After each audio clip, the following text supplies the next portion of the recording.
boy, is that the Chattanooga choo-choo? Yes, yes, track 29. Boy, you can give me a shine.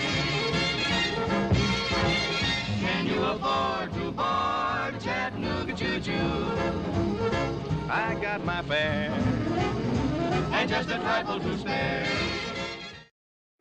Hey guys, welcome back to another episode of the Freedom Honey Podcast as we continue our descent in a cult-like status. It's been a crazy week, and I'm actually happy I decided to do the show a day late because, man, some crazy stuff's happened today.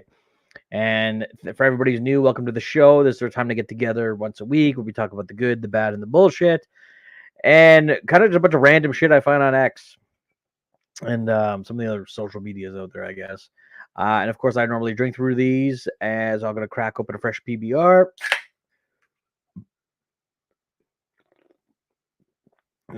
And we're going to get into the hot topics of this week. All right, right off the bat, I am filming the show currently at 6 o'clock on Saturday. And about an hour and a half ago, the president was shot. Correction, the former president. Going to be the new president, though. So right off the bat, you missed. Crazy. I'm going to kind of pull the 72-hour rule on this and kind of not go too far into speculations. And I mean, there's some crazy stuff happening right now. People are saying it was deliberate, like it was staged. Other people, like there was another person that was killed. The shooter was killed. Like literally, I was going to start off talking about how terrible Biden did on his press conference this week and how he announced Zelensky as President Putin. He referred to Vice President Kamala Harris as Vice President Trump, and it was just an absolute debacle. I mean, he started off really, really bad, kind of like, towards the center of it, and then again, like you could tell the meds were wearing off towards the end, and not good. And this is like following after his terrible performance from his debate with Donald Trump. And I mean, I think that's probably what was the when it comes to this shooter situation was probably the, to start to break the camel's back and bring this guy into doing this. At the same time, from what we've learned from previous shooters, they always want to say it's a lone crazy gunman, but hey, we know from the JFK assassination, the Ronald Reagan attempt, even Roosevelt. I mean, it's not always what it seems. So like I said, still tons of news coming out, and like we're just gonna go over some of the basic facts.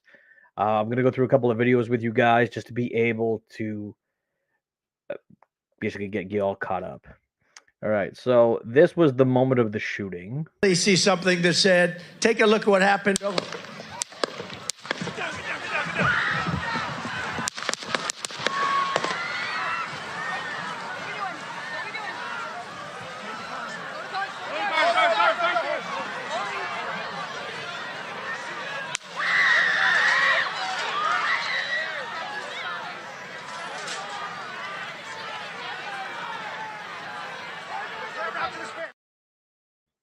So you can see he gets shot on the side of the head. Here you can see there's definitely an injury to his right ear, blood splatter. So you can tell the shooter was coming from the right side of the screen, and just crazy stuff. Honestly, for a guy his age, I mean, he moved with a sense of urgency. He was down pretty quick. I mean, at first in those kind of situations, you're not gonna know what's happening. It's a little surreal. But you can hear the Secret Service guy saying drop, and right to the ground he went with pretty sweet ninja-like reflexes. Following that, probably one of the most epic, and this is probably what's going to clinch him the victory come November, this shot here.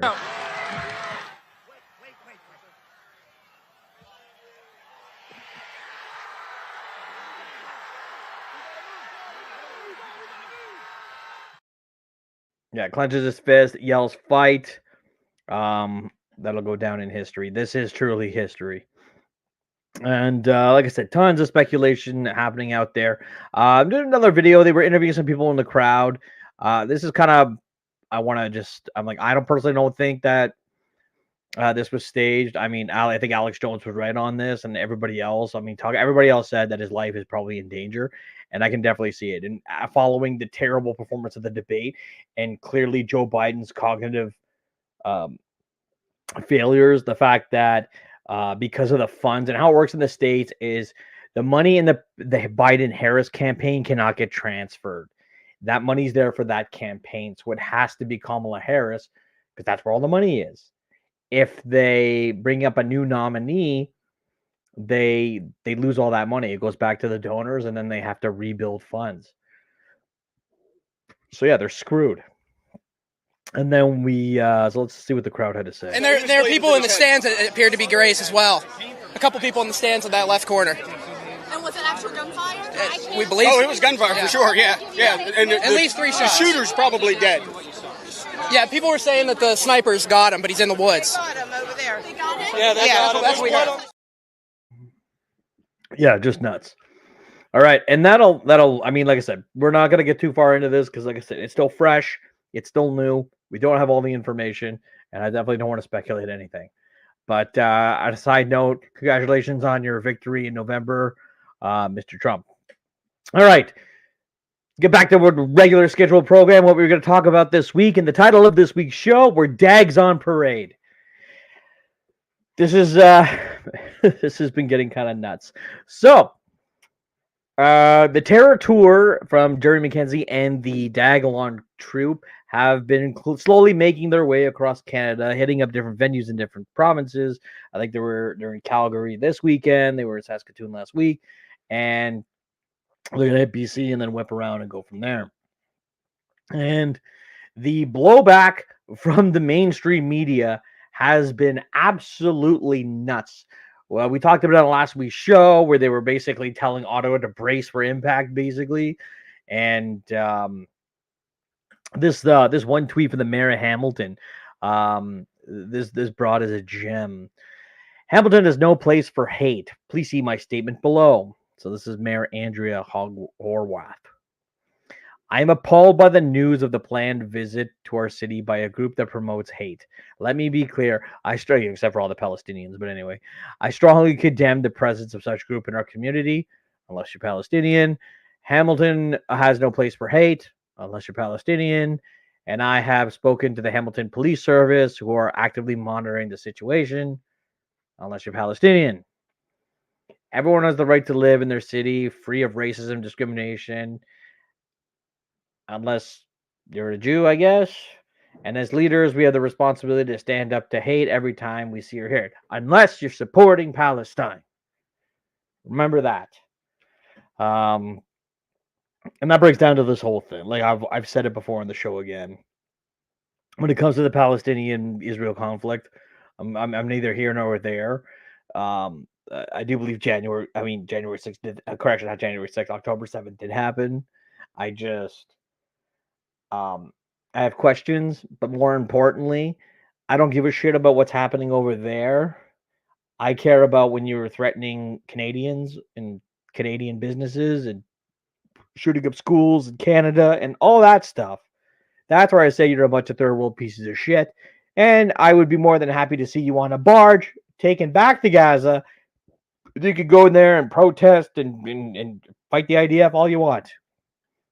Good luck.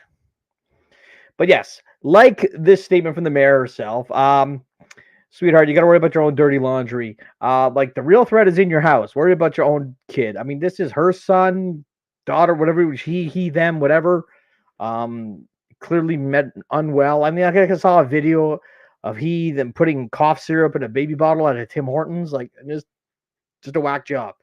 So before, cast the first stone, deal with your own shit. Okay, and of course, the redhead meltdown, Rachel Gilmore, has been actively pursuing information regarding the Terror Tour and trying to break it down, doing her hilarious TikToks, not having any information, and now she's just desperate for clickbait content. So, of course, she wrote this story. Did you attend the Dag-along event? Did you record any of it? I'd love to hear from you and take a look at that footage. My DMs should be open. I mean, sweetheart, this is like your shtick, like the far right extremism that is Canada, even though we don't really have any. I mean, there's other groups out there that are not white extremists, as you could call them, that you should probably be more worried about. But we'll get into that later in the show. So, yeah, she's been on a total meltdown ever since this terror tour was announced. On the same note, I'm like, this is excellent a marketing opportunity for the Diagolon troupe because there's nothing like outrage to sell tickets. But okay, so the tour will continue on, and I'm probably gonna go to the one in Edmonton. So if you're there, I'll see ya. And I don't know. It's like it's like a car wreck. I mean, I want to go just to say I was there. At the same time, who knows? I might have a good time. All right. What's next? Woke chicken. All right. KFC this week is launching their halal certified chicken in Ontario. Unless you live in Thunder Bay or Ottawa, which I have questions about that. But anyway, we are excited to inform you that effective May 15, 2024, KFC Canada will be launching halal certified chicken across KFC restaurants in Ontario. This initiative is a testament to our commitment to provide diverse and inclusive menu options to all our customers. Well, it's not really you kind of as non-halal anyway. As part of this launch, we have taken the following steps. Oh, let's see what this is. One, ensure all chicken products are halal certified. Yes, because they can only eat halal, but us normal whiteys are now having been forced to eat torture chicken. I mean, for people that don't know what halal is, I mean, they basically like slit the throat of the animal and let it bleed out. You ever see like halal beef being done? It's frightening. And I mean, it's gross. And I mean, the animal's suffering and it's pumping full of endorphins and adrenaline and stuff like that. It's the same thing when you go and shoot a deer. If you manage to drop it really quick and you get to it really quick, I mean, you don't get the game taste. If it runs, I'm like, you're probably going to taste like game. Welcome to halal food. Of course, they're going to discontinue all pork products from all KFC locations, excluding the ones that are a Taco Bell partner and blah, blah, blah, blah. So at first I was like laughing at this. I was like, ha, ha, ha, take that, Ontario. This is what you get. And then later they find out it will starting in Ontario and then eventually going to be the rest of Canada by the end of the year. So KFC, you are dead to me. At first I was like, okay, like why would you do this? I mean, every small town has an A&W, and if you got a little bit bigger town, you probably got a KFC. And like the 90s, it was like not uncommon. You know, Dad would show up from work and every now, like maybe every 6 months, would go grab some KFC, and it was it was good. I like the coleslaw, macaroni salad's okay. Like, it's good. Maybe regret it a couple of hours later because you feel like shit, but I don't know, it's chicken. But I was like, why would you do this? I mean, most of this is like small town. Most people that go to KFCs are in small towns. And then I saw who their executive officer of KFC Global is, Mr. Sabir Sami. Yeah, might explain a whole lot about what's going on. So anyway, boycott KFC is going all over the Twitter, the Instawebs, and everything like that. May you die a slow death. I mean, KFC, I mean, Colonel Sanders is going to be rolling around in his fucking grave. But yeah.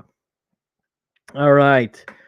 What next? Ukraine. Yeah, we're going to talk about what happened in Ukraine this week. As Ukraine's largest children's hospital is hit, anger towards Russia rages. So basically what happened this week was there was a bombardment of Russian missiles at key targets within Ukraine this week. And for some reason, there was a missile that hit a children's hospital. Now, of course, every leader in the world was right off the bat to say, oh, look what Russia did. Look what Russia did. Look what Russia did. This was Putin's doing. He would attack. He's the only man who would attack a hospital. And no. I'm like, I don't know. Right now, I mean, all the mainstream media is Russia. But I mean, based on what I've seen from the Ukrainian fighters and the equipment that they have and don't know how to use, it would very well not surprise me if this was a retaliatory strike that ended up short. Because I don't see Russia going out there targeting hospitals, especially when you're trying to win the whole, hearts and mind thing against the propaganda machine that is NATO. So I don't know.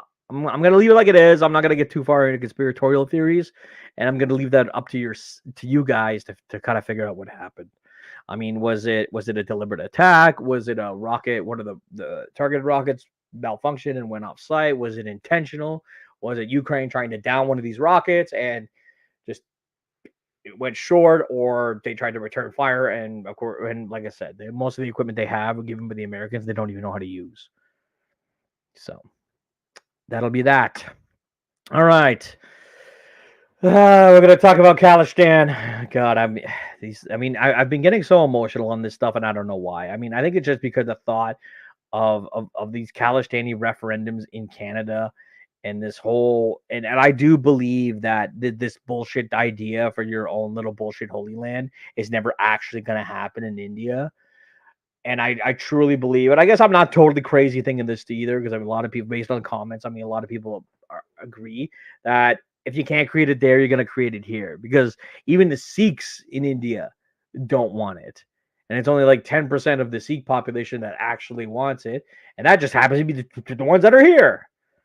So this referendum means nothing. Not to mention, I don't even think you can have a referendum in another country for another country. So, I mean, but the fact that they're like putting this on billboards and street signs and advertisements and bus stops and all this crap.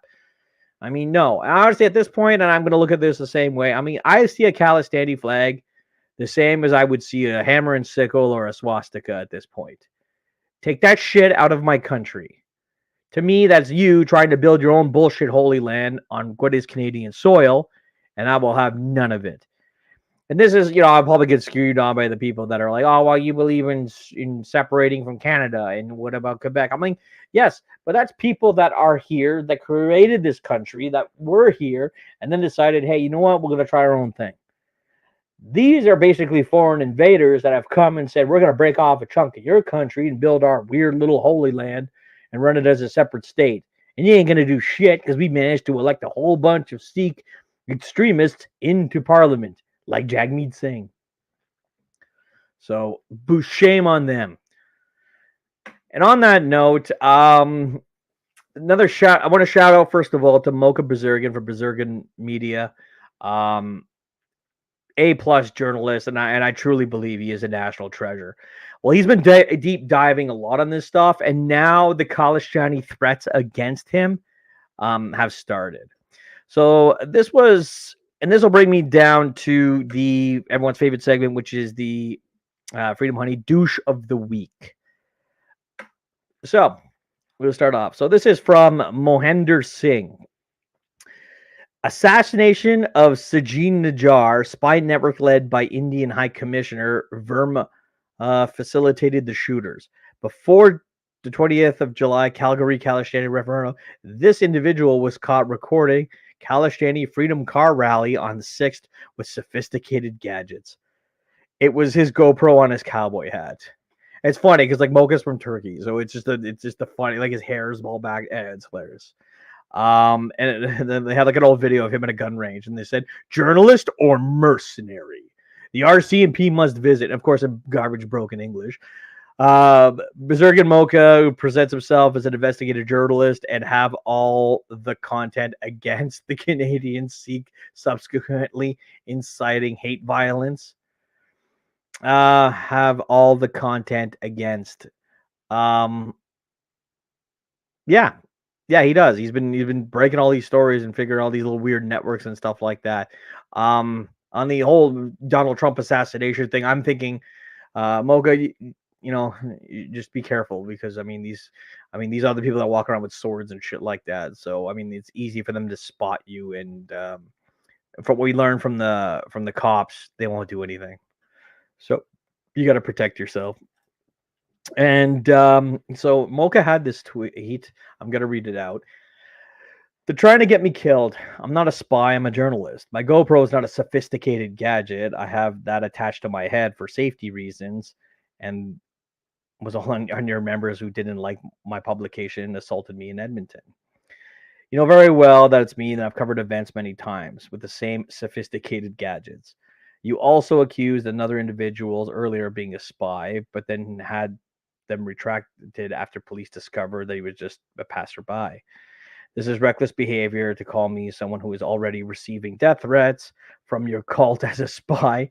It's unacceptable behavior and will sue the daylights out of you. This is the same organization that's organizing the Calistani referendum in Calgary, July 28th, dedicated to the Air India conspirators to Talwinder Singh Parmar.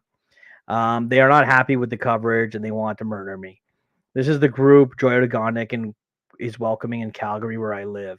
Bunch of terrorist glorifiers who are putting their target on my back.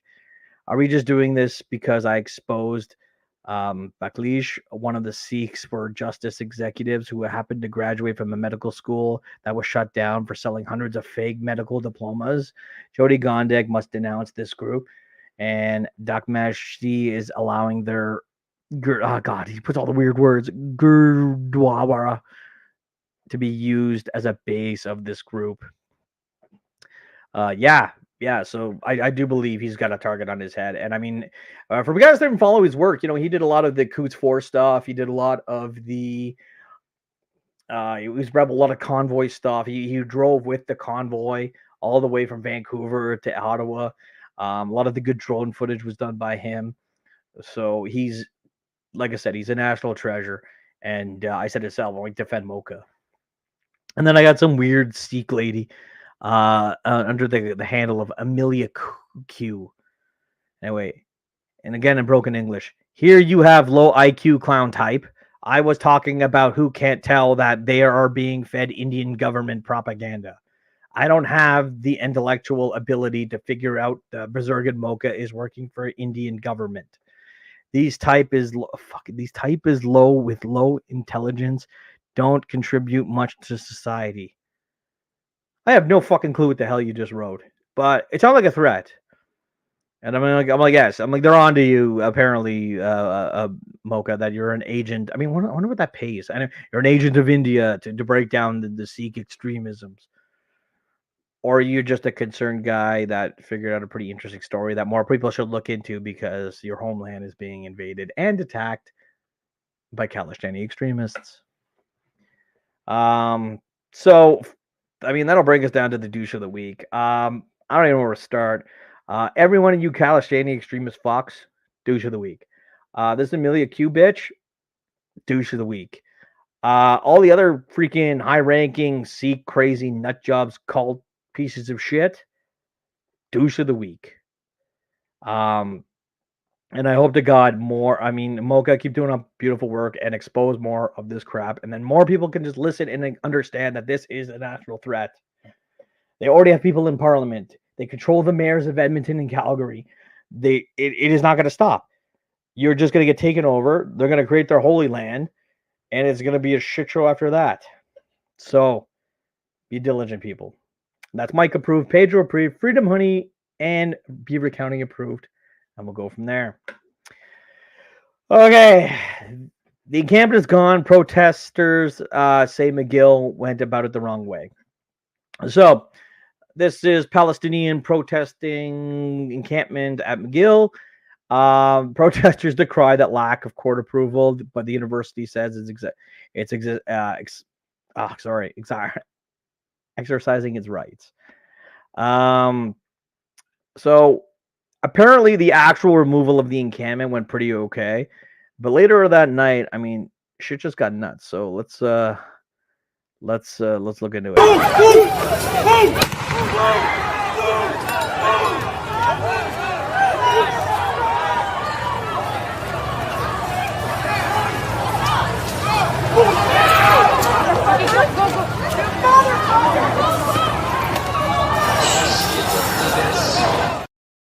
Looks like the Montreal police are having none of that.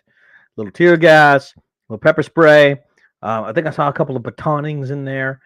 So I guess this ends. I mean, fuck you, Gaza pieces of shit. I mean, it's one thing to advocate for, hey, you could be judgmental and you could be, saying, okay, Israel's going about this the wrong way, and you may have issues with them and the Zionists and all that, and that's fine. That's your opinion, and that's fine. But like I said, my issue is that when you're shutting down university events. You're shutting down the ability for students to have graduations.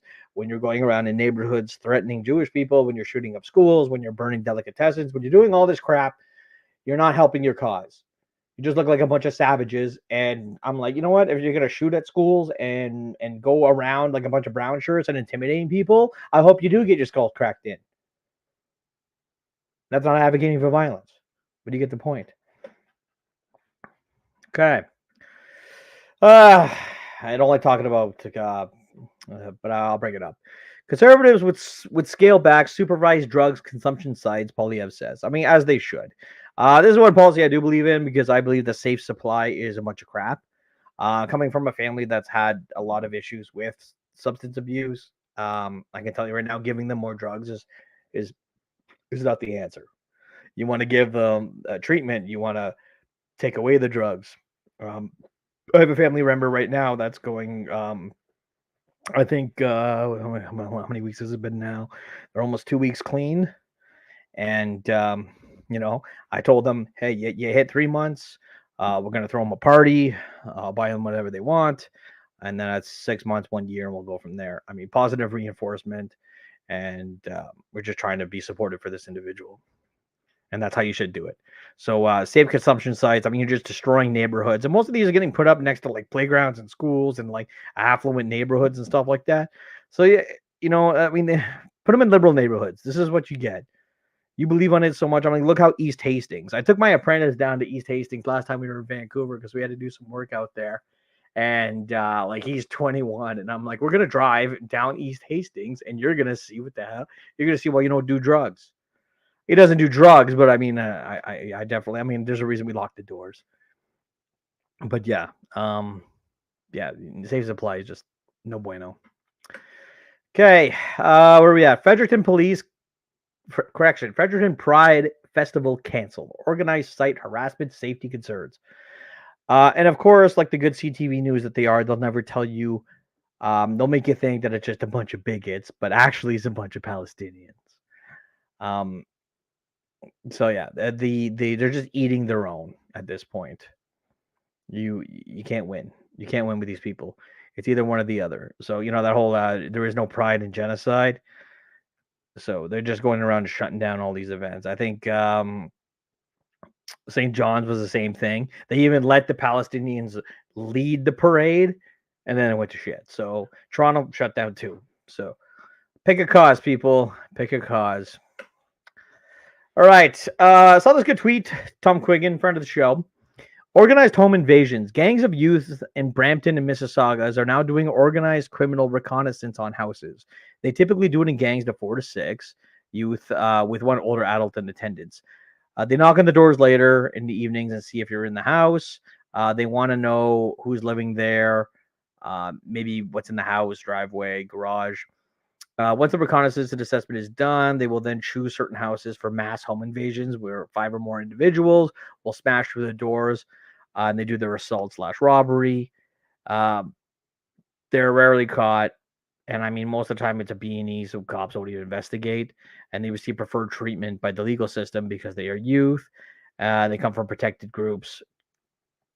He's like, just a hint, these are not Mennonites or Jehovah's Witnesses, knocking at the door. I see the New Canada is doing great. I guess you call that a PSA. If you're living in these areas, just kind of be diligent. Invest in a doorbell camera and use it. As well, like I was talking to a friend of mine and we were talking about the car thefts and stuff like that. Guys, if you're living in these areas and you are unable to put your car into a garage, out of sight, out of mind, invest in, if you're able to open the door with a key, invest in a battery cutout switch. Hide it somewhere. You can even get the ones that are like electronically operated. So when you're out of your car, the car's dead, basically. Yeah, you'll have to reset your radio stations and stuff like that every time. But better than that than having your car get swiped all the time. Plus, I saw a video, I think it was on 6Buzz, where they were talking about the insurance rates have now doubled in these areas. So where guys were paying, $2,000, $2,200 a year, it's now $4,000 and change because the theft is so high, especially if you have a car on like the list that they want. It's just nuts. I think at this point now, just go buy like a 90s car and just drive that. And then those ones are a little easier to make them theft proof. You can remove the ignition and put an electronic one in. There's, like I said, battery cutout switches and a bunch of other things you can do. Also, just get out of the cities. Out here, Beaver County, I don't got a problem with theft. If you come up my driveway, yeah, I know. Okay, this was from our friends at Valor Legal. This is Catherine, friend of the show. Charging the troops more for rations, not exactly a good look for the struggling military. Even better, increase is retroactive. So this is talking about, so in the Army, if you lived inside the quarters, if you live inside the shacks, if you will, the singles quarters, generally you have the option to go on full strength rations. So that's where you eat in the mess 3 squares a day. You also have a partial one, which is 10 meals per week. And I mean, normally it's expensive. And also, like, you don't have any cooking apparatuses in these shacks. Like, they're just a dorm room.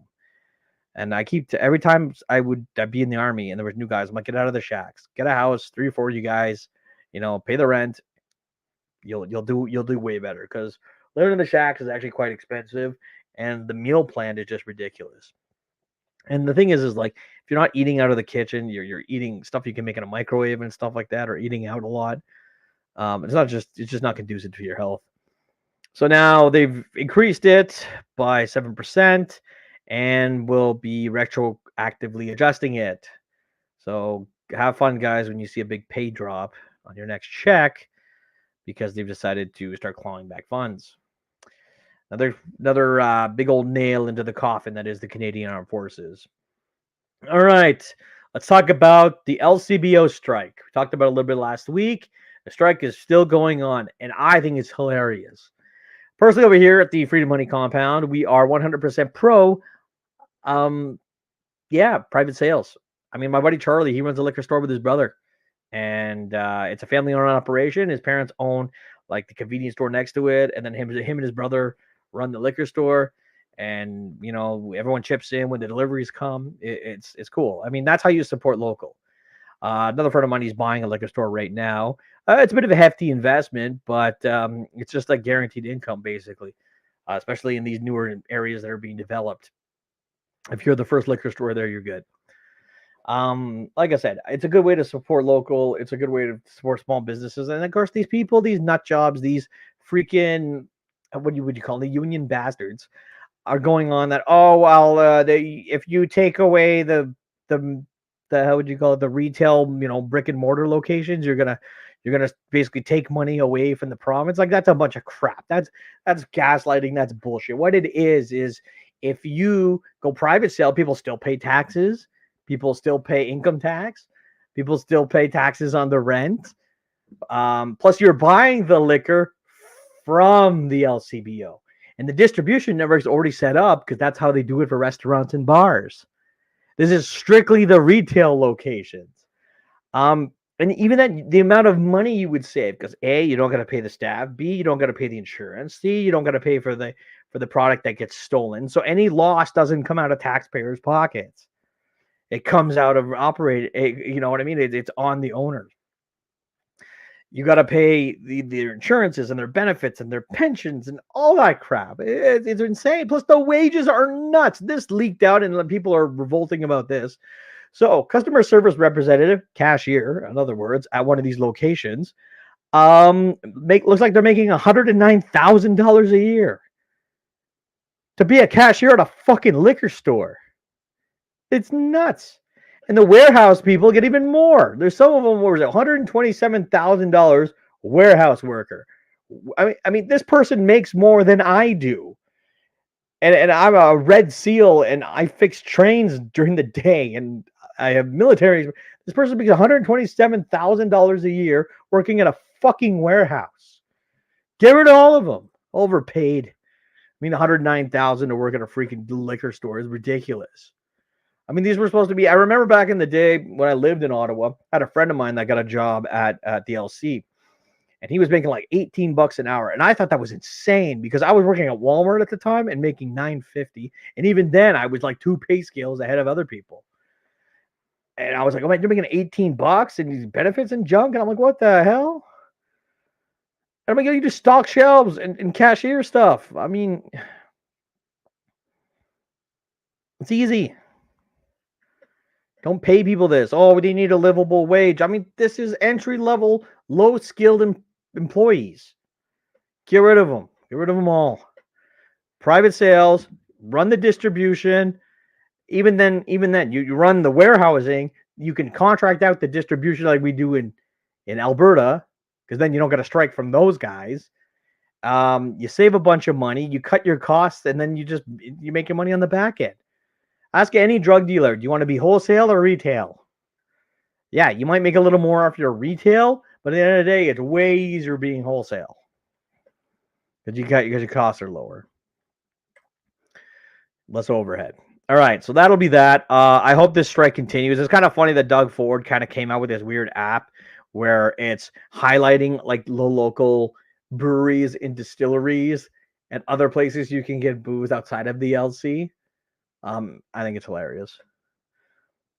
I mean, eventually these people are going to run out of money and strike, or the unions are going to run out of strike pay. So I could see this ending in the next week and a half. Or them just losing. I say run it out for as long as humanly possible. People will start to quit because they'll have to pay their bills. But good luck trying to find a job, doing a warehouse job for $127,000. But yeah. Okay, stampeding. Yeah, this week I actually got to the Calgary Stampede for the first time in my life. I've been here in Alberta since 2009, and I finally made it down. Really hot, but it was good to see it. I'm glad I went. And that'll be on that. Okay, France's election that happened this week. We are going to talk just a little bit about this because get ready, Canada. This might be happening to us. They've got a weird kind of 2-stage political system. Plus, they have a president and a prime minister. But basically, what had happened was to stop Le Pen and the right movement from being able to win. The leftists basically amalgamated a bunch of parties together to be able to get enough seats and then take control. People have been speculating that this actually could happen in Canada, and it may be the plan. That may be the plan. Where I could definitely see the NDP, the Liberals, and the Greens teaming up to take power next election, to stop the Conservatives. Very possible. I don't know if politically if it's in the rule book that could actually happen, but if it can, I can definitely see that being a play.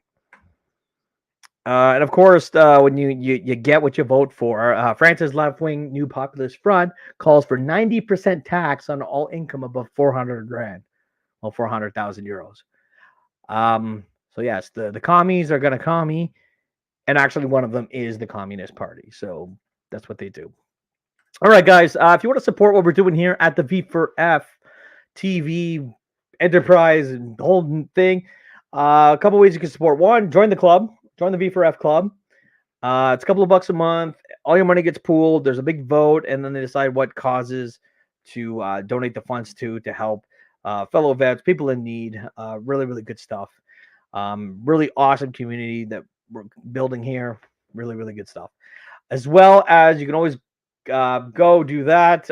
There's a little bit of things going on with the merch shop right now, but we're going to figure that out very soon. So then you can go and get that sweet, sweet Freedom Honey swag, as well as the V4F swag, like the new flag that I have on my apiary. It looks fantastic. All right. Get on that. All right, what else? Saskatchewan wins injunction to block CRA from collecting carbon tax. So in January, Scott Moe, Conservative Party, Saskatchewan Party, announced that they will no longer be collecting carbon tax on home heating. And this was in response to on the East Coast, where they decided to cut the carbon tax on home heating oil. They said it's not fair, for ye, not for us. And then there was that stupid MP that said, oh, they should have voted more liberals in. I'm like, fuck you. But so the federal government said, well, we're just going to take the money out of your bank account, basically, and Saskatchewan filed an injunction. They won, so that is not happening, but now it's going to go to court, which I'm pretty excited for because this court case could lead to some pretty big decisions. And I'm excited to see where this goes because this could affect our beloved Alberta. So the Saskatchewan government says an application for a court injunction to stop the Canada Revenue Agency from collecting the federal carbon tax from this province has succeeded.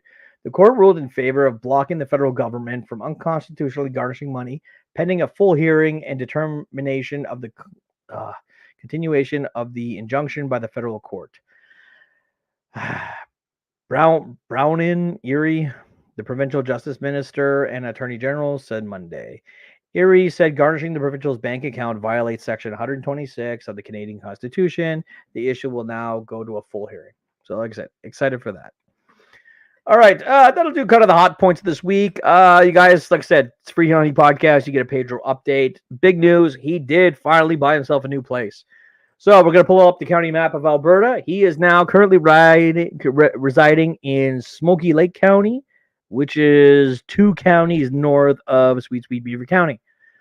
So all you people in Smoky Lake County, congratulations. You are now received 2 extra points of manliness. Your county has become more manly on the map. And you assholes in Sturgeon, I'm sorry, -2 points. He's doing good though. He's really, really happy and he's super excited. He's never been a homeowner and stuff like that. He just thought he was going to rent and everything like that. And now this, and I know like the hearing for the court case for the unvaxxed troops, the first hearing is next month. So we're excited for that. And guys, this summer is going to be awesome. And we'll see how that goes. Also, if you want to get a little more of the Freedom Honey podcast, this Wednesday, I will be on the Schmidt House podcast. We're going to talk news, politics, Freedom Honey, hunting pedos, a bunch of weird stuff, and it should be a good time. If you guys want to check us out, yeah, it's going to be 8:15. I think that's Saskatchewan time. And like I said, it should be a great conversation, and you'll see my face in it.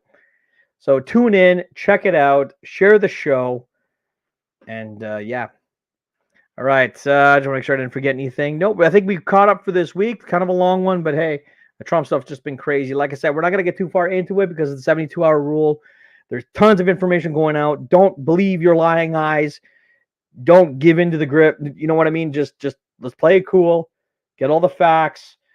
He will win the election. I guarantee it at this point. Alex Jones was right in my opinion. And yeah. All right, guys, take care. Thank you for listening, for hanging out. God bless. All hail the Queen Bee, and we're out. This is why people OD on pills and jump from the Golden Gate Bridge.